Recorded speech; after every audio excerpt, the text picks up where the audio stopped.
ચૈત્રી પૂર્ણિમાના પાવન અવસર પર અંબાજી મંદિર ખાતે ભક્તોની ભારે ભીડ જોવા મળી રહી છે।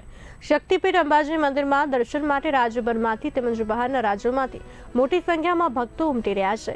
અંબાજી આવતા તમામ માર્ગો પર ભક્તોનું ઘોડાપુર જોવા મળી રહ્યું છે અને બોલ મારી અંબે જય જય અંબેના જયઘોષથી સમગ્ર વિસ્તાર ગુંજી ઉઠ્યું છે। ખાસ કરીને સંઘમાં પગપાળા આવતા ભક્તોની સંખ્યા વધુ જોવા મળી રહી છે। સાણંદથી અંદાજે 150-200 ભક્તોનો ધજા સંઘ અંબાજી પહોંચ્યો હતો। આ સંઘ છેલ્લા 25 વર્ષથી દર વર્ષે ધજા સાથે પગપાળા અંબાજી આવી રહ્યો છે। ભક્તોએ અંબાજી મંદિરમાં ધજા અર્પણ કરી અને માતાજીના ચરણોમાં પ્રાર્થના કરી। બાદમાં ભક્તોએ ગરબા રમીને આનંદ વ્યક્ત કર્યો। ચૈત્રી પૂર્ણિમા મહોત્સવને ધ્યાનમાં રાખીને અંબાજી મંદિર ટ્રસ્ટ દ્વારા ભક્તો માટે ખાસ વ્યવસ્થા કરવામાં આવી છે।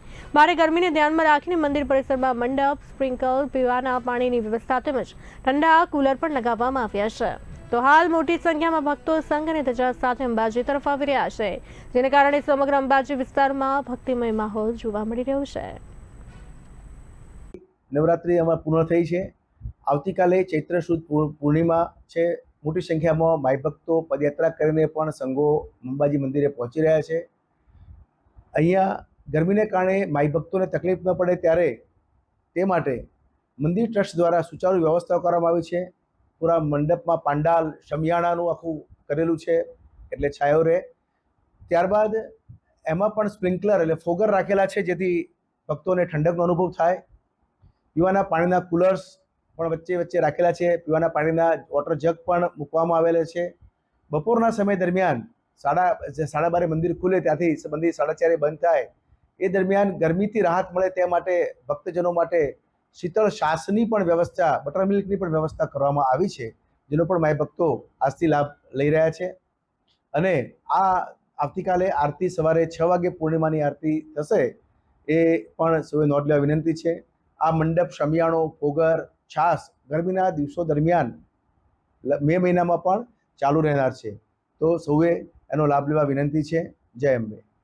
વાઘેલા રાષ્ટ્રીય યુવક મંડળ સંચાલિત પદયાત્રા લઈ અમે અંબાજી આવ્યા છીએ।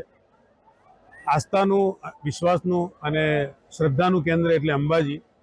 એવા અંબાજી મથકે અમારો સંઘ છેલ્લા 25 વર્ષથી અવિરત પદયાત્રા લઈ અને ચૈત્રી પૂનમે ધજા આરોહણ કરાવવા માટે માતાજીને અમે હંમેશા આવીએ છીએ। ખૂબ શ્રદ્ધાપૂર્વક 150થી 200 લોકો પદયાત્રા કરી અને અંબાજી પહોંચી અને માતાજીના મંદિર ઉપર અમે ધજા આરોહણ કરીએ છીએ। અમે આ વર્ષે 25મું વર્ષ અમારું પૂરું થયું અને રજત જયંતિ અમે સિલ્વર જ્યુબિલી ઉજવી છે અને આગામી વર્ષોની અંદર પણ આ જ પ્રથા અવિરત ચાલુ રહે એવી અમે માતાજીને પ્રાર્થના કરીએ છીએ। અને આ પેઢીગત બદલાય, માણસો બદલાય, પણ આ જે અમારી પ્રથા છે પદયાત્રા લઈ અંબાજી આવવાની, એ સતત અને અવિરત ચાલુ રહે એવી અસીમ કૃપા માતાજીની અમારા ઉપર રહે।